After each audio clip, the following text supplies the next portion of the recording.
नमस्कार, सुबह के 9 बजने वाले हैं। वक्त है 9 की 9 खबर का। मैं हूं आपके साथ विभा उपाध्याय। खबर सबसे पहले आरा से, जहां उत्पाद विभाग की टीम ने गंगा नदी के किनारे 2000 लीटर अर्धनिर्मित देसी शराब को नष्ट किया है। बड़हरा थाना क्षेत्र के नथमलपुर दियारा में ड्रोन की सहायता से अवैध शराब निर्माण का पता लगा, जिसके बाद कार्रवाई करते हुए पुलिस ने बड़ी मात्रा में शराब को नष्ट कर दिया। मौके से एक शराब तस्कर को गिरफ्तार किया गया है और 2 बाइक जब्त की गई है। तो तस्वीरें आप देख पा रहे हैं एक्सक्लूसिव, जहां पर दियारा का ये इलाका, जहां पर 2000 लीटर अर्धनिर्मित देसी शराब को नष्ट किया गया। एक तस्कर की गिरफ्तारी भी हुई है। लगातार ड्रोन के जरिए शराब माफियाओं पर और शराब के इस गोरख धंधे पर लगाम लगाने के लिए कार्रवाई की जा रही है। और इसी कड़ी में दियारा के क्षेत्र में भी ड्रोन कैमरे में कैद हुई तस्वीरों के आधार पर टीम यहां पर पहुंचती है, कार्रवाई की गई। शराब तस्कर एक शख्स गिरफ्त में आया, जिससे पूछताछ भी की जा रही है और 2 बाइक की जब्ती भी हुई।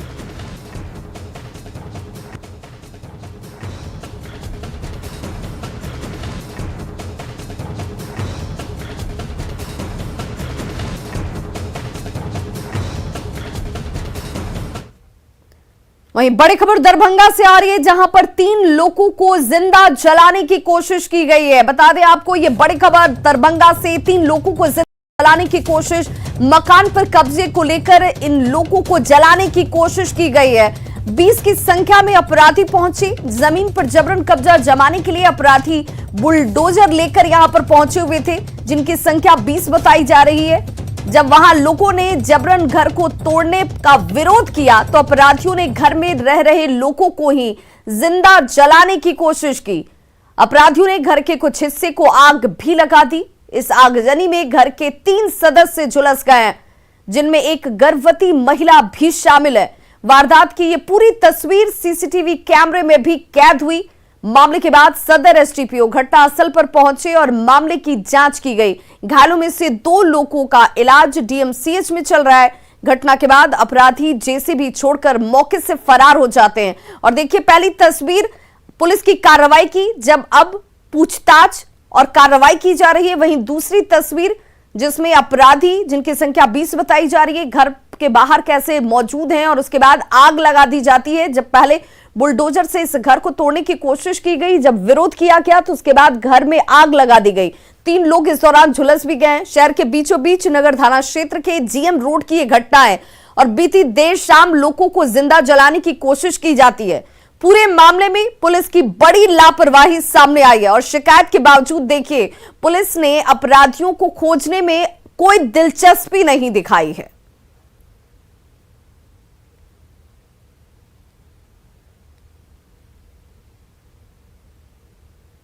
यहाँ पे स्टे ऑर्डर लगा हुआ है, कमिश्नर का केस चल रहा है। 2017 में अवैध रूप से खरीद लिए, ये हम लोग का मकान है, ठीक है। उसके बाद केस चल रहा है। उसके बाद मेरे पापा बोले उन लोगों को कि आप लोग खरीदे, तो आप लोग कागजी रूप से हाई कोर्ट में भी केस चल रहा है इसका। उसके बाद जो है कल आया, कल बुलडोजर लेके आया। मेरी दीदी प्रेग्नेंट है और मेरा भैया एक सिंगल में वही है। उसको बोला कि हम गिराएंगे, बोला तो बुलडोजर चढ़ा दीजिए शरीर पे। जब बुलडोजर नहीं, जब हम लोग आगे बढ़े तो वो बुलडोजर लेके पुलिस को कॉल किए, बुलडोजर लेके भाग गया। फिर ये लोग आधे घंटे के बाद आए, ठीक है। उसके बाद हम लोग आज सुबह में जाके सब कुछ दिए, सबको दिए, एसएसपी से मिले हैं, कॉल किए, अभी जस्ट आया है। फिर हम लोग को पूरा आग लगा दिया है। घर में आग लगाया? हाँ, पूरा आग लगा। वहाँ पे देखिए पूरा। कौन लोग थे वो लोग? नहीं जानते हम। कितने आदमी को जलाया गया? हम, दीदी, भैया, 3 आदमी। मम्मी को सिर्फ बचा लिए। एक सुकुमार झा नामक व्यक्ति जो अपना दावा इस मकान पे कर रहे थे, एक जेसीबी लाके इसको तोड़ने लगे। इसी के क्रम में इनके घर वाले कुछ घायल हैं, डीएमसीएच में भर्ती हैं। अब नेक्स्ट कानूनी कार्रवाई इन लोग पर की जाएगी। गुमला जिला के सिसई थाना क्षेत्र के कुदरा मोड़ के पास बीती देर रात कालेया निवासी फुलचंद उरांव और लापुंग थाना डिम्बा बनटोली निवासी सुनील उरांव का हाईवा ट्रक से मोटरसाइकिल की टक्कर होने से घटनास्थल पर ही उनकी मौत हो जाती है। परिजनों का यह आरोप है कि घटना की जानकारी दूसरे परिजनों के देने के दौरान सिसई थाना के प्रभारी ने उनका मोबाइल छीन लिया और उसे सड़क पर फेंक दिया जाता है। इस घटना के बाद ग्रामीण काफी आक्रोशित हैं। सभी ने घटना स्थल पर अपने आक्रोश को जाहिर किया। सड़क जाम किया जाता है, टायर जलाई जाती है। इस संबंध में एसपी मामले में जांच की बात जरूर कर रहे हैं, लेकिन ग्रामीणों का और परिजनों का यह कहना है कि इस तरीके से पुलिस की कार्यशैली हमेशा से सवालों के घेरे में रही है। आ रहे थे, मेरा ससुर जिसको जो डेट किया था उसको उठा रहे थे, फिर वहाँ बड़ा बाबू आया, फिर मेरा मोबाइल छीन के पटक दिया। उसके बाद वहाँ के गांव सारे लोग गांव पे आए, फिर वहाँ रोड जाम किए। उनके घर परिजनों को बताने के लिए कॉल किया जा रहा था, वहाँ पुलिस प्रशासन के बड़ा बाबू आए, फ़ोन छीन के पटक दिए। उसके बाद हम लोग रोड को जाम किए आक्रोश में आके, फिर जनता प्रतिनिधि किरण माला बाड़ा, फिर सीआई मैडम लोग आए। गुमला में पुलिस ने नक्सलियों के सहयोगी बुधराम उरांव को गिरफ्तार कर जेल भेज दिया है। पुलिस को सूचना मिली थी कि कुजाम पाट माइंस में आगजनी में बुधराम ने रेकी करने का काम किया था, जिसके बाद पुलिस ने उसे धर दबोचा। बुधराम ने कुजाम पाट माइंस में दर्जनों गाड़ियों को जलाने वाली घटना में माओवादियों के साथ मिलकर सक्रिय भूमिका निभाई थी, जिसकी देखरेख में माओवादियों ने इस घटना को अंजाम दिया था। कुजाम में इंसिडेंट हुआ था जनवरी के शुरुआती वीक में, तो उसको लेके एक आदमी को पकड़ा गया है जो कि नक्सल सपोर्टर है, और लगातार नक्सल को उसी ने जगह जाके दिखाया था जहां घटना को कारित किया गया था।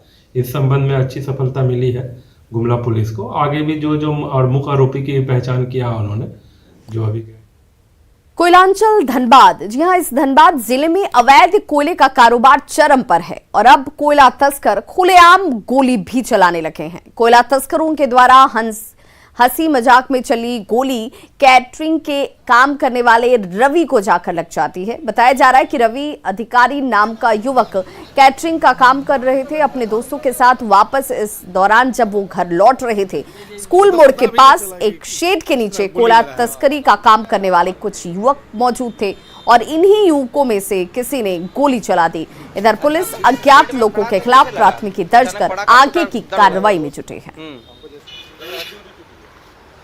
सब प्रीति भोज खा के हम लोग वहीं पे रुके हुए थे। एक दुकान था, शेड के नीचे हम लोग खड़े थे सब। तो मेरा दोस्त अचानक मुझे ठेला पानी के भेजने के लिए, तो जैसे ही मेरा पानी ऐसे हुआ तो हमको लगा कि कुछ लगा, हमको लगा कि मेरा हड्डी उड्डी टूट गया है। लेकिन जब बाद में मेरा दोस्त देखा कि बोला रुक रुक खून निकल रहा देखते हैं, तो पता चला कि गोली लग गया। ये लोग समझा कि कुछ रड उड में घुसा हुआ है, लेकिन वहाँ डॉक्टर जब एक्सरे किया तो बताया कि इसमें गोली फंसा हुआ है। तो ये लोग नहीं जान रहे हैं कि गोली किसने चलाया और काहे चलाया। हम जब उनसे पूछे कि कोई दुश्मनी है तो वो लोग नहीं बताया कि नहीं, हम लोगों को किसी से कोई दुश्मनी नहीं है। गुमला जिला के रायडी थाना की एक 40 वर्षीय महिला की हत्या कर उसके शव को कब्रिस्तान में फेंक दिया गया था। महिला 15 दिनों से लापता बताई जा रही थी और परिजनों ने 5 फरवरी को पुलिस में इसकी लिखित शिकायत दी थी। कुछ लोगों ने कब्रिस्तान में शव देखकर इसकी सूचना पुलिस को दी, जिसके बाद पुलिस घटनास्थल पर पहुंचती है और शव को अपने कब्जे में लेती है। पुलिस ने महिला के साथ दुष्कर्म कर हत्या की आशंका जाहिर की है। पुलिस ने फिलहाल शव को पोस्टमार्टम के लिए रिम्स रांची भेज दिया है। वहीं पोस्टमार्टम रिपोर्ट आने के बाद हत्या के कारणों का पता चल पाएगा। लापता थी तो हम लोग काफ़ी खोजबीन किए, प्रयास किए, हर जगह पर नदी, तालाब, गाढ़ा, जंगल, झाड़ सब तरफ पता किए, कहीं पता नहीं चला। फिर भी आज तक हम आज भी खोज रहे हैं। तो आज सुबह हमें खोजने के दौरान नदी में उसका कपड़ा मिला। जमशेदपुर पुलिस ने बोड़ाम थाना क्षेत्र के 2 अलग अलग मामलों का खुलासा करते हुए 4 अपराधियों को गिरफ्तार कर न्यायिक हिरासत में भेज दिया है। पुलिस की गिरफ्त में आए अपराधियों का नाम परिमल सिंह, बुद्धेश्वर सिंह, अजय गोराई और सुनद्या गोराई बताया जा रहा है, जिनके पास से पुलिस ने 44,000 नकद रुपए, 3 मोबाइल और कांड में प्रयुक्त मोटरसाइकिल, चाकू, लोहे के रॉड और स्टील का बक्सा बरामद किया है। ये गिरफ्तारी बीते 14 जनवरी को आसू के प्रखंड अध्यक्ष मानिक चंद्र महतो के घर में डकैती और 23 जनवरी को हाथी खीदा मंदिर में चोरी के मामले में की गई है। पिछले जनवरी में 14 तारीख को बोड़ाम थाना अंतर्गत एक मानिक चंद्र महतो नाम के व्यवसायी हैं जो ईटा भट्टा का काम करते थे। उनके घर पे उनके भतीजा अकेले रहते थे। उनको चाकू का भय दिखाकर उनके घर में 7 लोगों के द्वारा डकैती किया गया है, जिसमें 2.5 लाख पैसा लेके चले गए थे। ये घटना हुआ 14 तारीख को। फिर उसके बाद पुनः करीब 10 दिन के अंदर 23 जनवरी को एक और घटना कारित किया गया था। जैसे हाथीगोड़ा मंदिर के पुजारी किरसा प्रसाद सिंह सरदार जी के घर पे 10-12 लोगों के संख्या में जाके लोग वहां उनको डकैती करने के लिए प्रयास किया। जामताड़ा के मिहिजाम थाना क्षेत्र के लुदुकनाली में 8 वर्षीय बालक उमेश यादव का शव बरामदगी के मामले में एसपी ने दीपक कुमार सिन्हा ने घटना स्थल पर जाकर मामले की पूरी जांच पड़ताल की है। उमेश के पिता नरेश यादव और मामा किशोर यादव ने 2 दिन पहले एसपी से गुहार लगाई और आरोप लगाया था कि बच्चे की मौत कुएं में गिरने से नहीं हुई है, बल्कि जमीन विवाद को लेकर पड़ोसी पिंटू यादव ने बच्चे की हत्या कर शव को कुएं में फेंक दिया। इसी शिकायत पर एसपी दीपक कुमार ने इंस्पेक्टर सुनील चौधरी और थाना प्रभारी अरविंद सिंह सहित दल बल के साथ मौके पर पहुंचकर जांच पड़ताल की है। मुख्यमंत्री नीतीश कुमार मुंगेर में श्री कृष्ण सेतु का आज लोकार्पण करने वाले हैं। कार्यक्रम में केंद्रीय सड़क एवं परिवहन मंत्री, राजमार्ग मंत्री नितिन गडकरी वीडियो कॉन्फ्रेंसिंग के जरिए जुड़ने वाले हैं। श्री कृष्ण सेतु के अलावा मुख्यमंत्री NH 80 पर बने घोरघट पुल का भी उद्घाटन करेंगे। कार्यक्रम को लेकर सभी तैयारियां पूरी की जा चुकी हैं। सभा स्थल का जायजा लिया संवाददाता अरुण शर्मा ने। बिहार के मुख्यमंत्री नीतीश कुमार मुंगेर की जनता को एक तोहफा देंगे, तोहफा पुल के रूप में देंगे। श्री कृष्ण सेतु जो बन गया है आज उसका लोकार्पण होगा। उसके लिए आप देख सकते हैं कि भव्य पंडाल बनाया गया है। इंतजाम जो है काफ़ी अच्छे हैं। जो भी कुर्सियां लगाई गई है, सोशल डिस्टेंस का पालन किया गया, कोविड लाइन का फॉलो करते हुए। केंद्रीय मिनिस्टर जो हैं वो वर्चुअल माध्यम से इसमें जुटेंगे। साथ में बता दूं कि अन्य जो भी बेगूसराय से भी कुछ सांसद और विधायक के आने की सूचना है। हालांकि मुंगेर पुल का लोकार्पण हो रहा है। मुंगेर के लोगों को जो आकांक्षा था, चिर परिचित आकांक्षा था, वो पूरा होने जा रहा है। भारत के पूर्व प्रधानमंत्री अटल बिहारी वाजपेयी जी द्वारा दिए गए ये सौगात है। जो भी होगा समय पर कार्यक्रम का होना है। पुल जो हम लोगों का 19 वर्ष तो इसका इंतज़ार किए और इसके पहले भी कई सालों से लोग जो है मुंगेर के वासी, खगड़िया और बेगूसराय के वासी लगातार जो मुंगेर और खगड़िया और बेगूसराय के बीच जो दूरी था गंगा नदी के कारण, वो उसको पाटने के लिए इतने लोग जो है प्रतीक्षित थे। उसका जो है ये प्रतीक्षा समाप्त होने वाला है और मुंगेर वासियों में काफ़ी खुशी की लहर है। सभी लोग खुश हैं।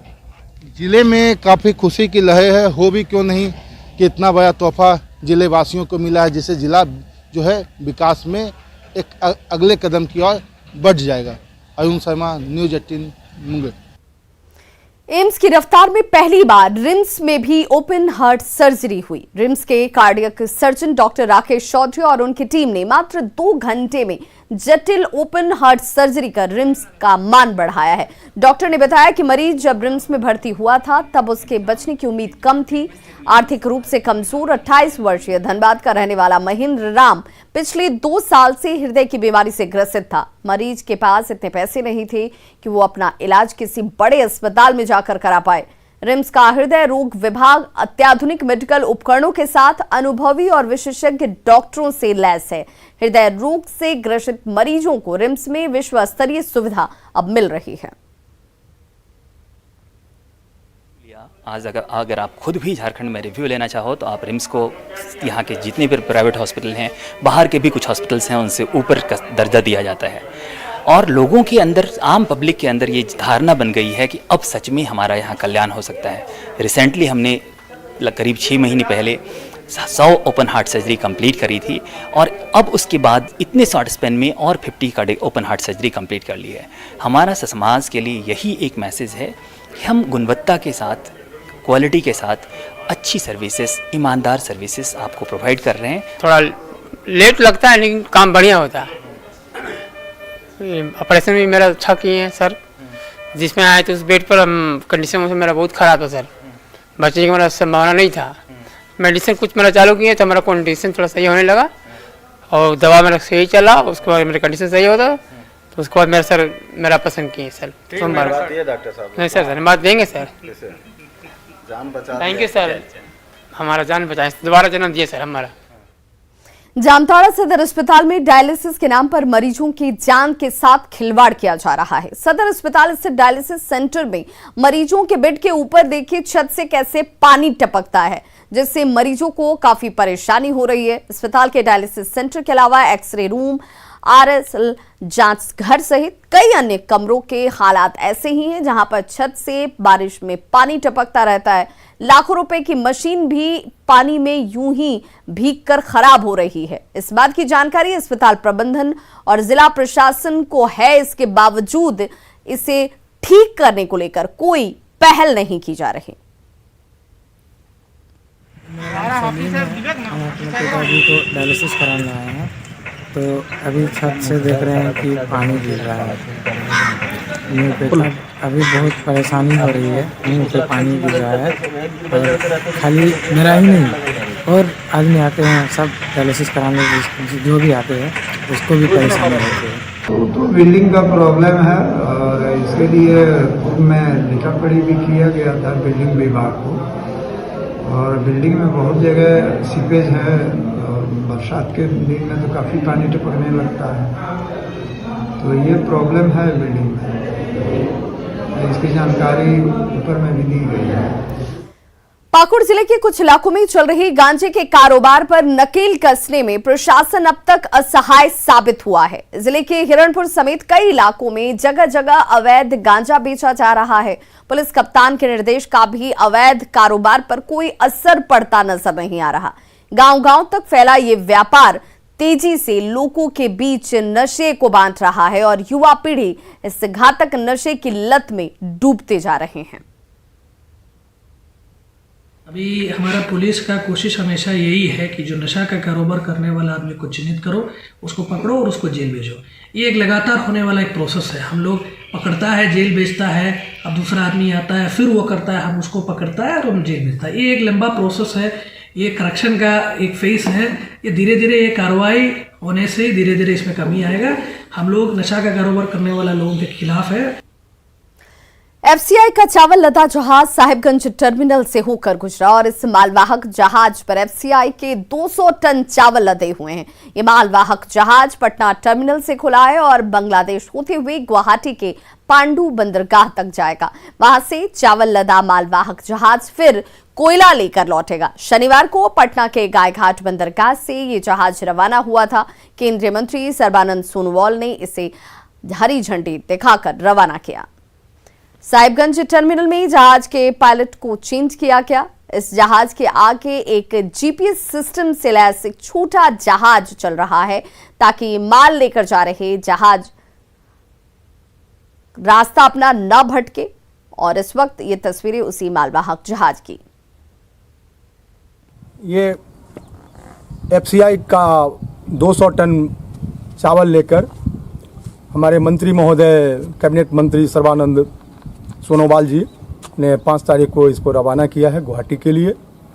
इस दरमियान में वो विभिन्न टर्मिनलों को पार करते हुए भारत की सीमा को लांघते हुए बांग्लादेश में घुसेगी, फिर ब्रह्मपुत्रा नदी के सहारे वो गुवाहाटी तक पहुंचेगी। 2350 किलोमीटर की ये यात्रा है और अभी अनुमानित दिवस 25 रखे गए हैं। इसमें घट बढ़ भी सकता है, थोड़ी बहुत घटने बढ़ने की संभावना है। गिरिडीह जिले में पहली बार केंद्र सरकार के निर्देशानुसार राज्य सरकार ने लोकपाल की नियुक्ति की है और इस पद पर भंडारीटी निवासी तमन्ना प्रवीण का सिलेक्शन किया गया है। उनका सिलेक्शन लिखित एग्जाम और इंटरव्यू के आधार पर किया गया है। लोकपाल की नियुक्ति के बाद जिले में ये उम्मीद लगाई जा रही है कि विभाग की लापरवाही और भ्रष्टाचार पर लगाम लग पाएगी। खास करके ग्रामीण क्षेत्रों में जिस तरह से मनरेगा योजनाओं में अधिकारियों व दलालों की मिलीभगत से लूट मची हुई है। तमन्ना प्रवीण जिले के शहर की रहने वाली हैं और पेशे से वो वकील हैं। गिरिडीह में इससे पहले लोकपाल मेरे जानकारी के हिसाब से नहीं थी। मुझे यहाँ मनरेगा के कार्यों को निरीक्षण के लिए नियुक्त किया गया है ताकि वो सुचारू रूप से चल सके और जहाँ उसकी गड़बड़ी है उसे मेरे द्वारा सुधारा जा सके। गोड्डा के मेहरमा प्रखंड के गंजड़ा गांव के ग्रामीणों ने एनटीपीसी कहलगांव और ईसीएल ललमटिया के बीच बनी रेल लाइन को जाम कर दिया था। ग्रामीणों का कहना था कि वादे के बावजूद उन्हें एनटीपीसी की तरफ से नौकरी नहीं दी जा रही। आज पूरे दिन जाम के बाद महगामा अनुमंडल पुलिस प्रशासन और एनटीपीसी के अधिकारी प्रदर्शन स्थल पर पहुंचे। ये तस्वीरें आप जो देख रहे हैं ये कल की तस्वीरें। उन्होंने ग्रामीणों को आश्वासन दिया, जिसके बाद जाम हटाया गया है, रेल लाइन को खोला गया और व्यवस्था को सुचारू रूप दिया गया। वो जो लैंड यूजर्स है जिनकी जमीन एनटीपीसी के द्वारा अधिग्रहित की गई थी, तो उनकी कुछ डिमांड्स थी, कुछ नौकरी को लेके, कुछ मुआवजा को लेके कुछ बातें हुई थी। तो उसी को नहीं वादा खिलाफी के बारे में इन लोगों की शिकायत थी मैनेजमेंट से, तो उसके खिलाफ इन्होंने ट्रैक को जाम किया था। तो विधि व्यवस्था की समस्या थी, इनकी पूरी सूचना थी हम लोगों को। तो उसी सूचना के तहत हम लोग यहाँ पे आए हैं, फिर नेगोशिएट की बात की है। एनटीपीसी के सीनियर ऑफिसर्स भी आए हुए हैं, उन लोग से नेगोशिएट करा के हम लोगों ने मामले को रिजॉल्व करा लिया है। तो खबरों का सिलसिला लगातार जारी है, आप देखते रहिए न्यूज़ 18 बिहार झारखंड।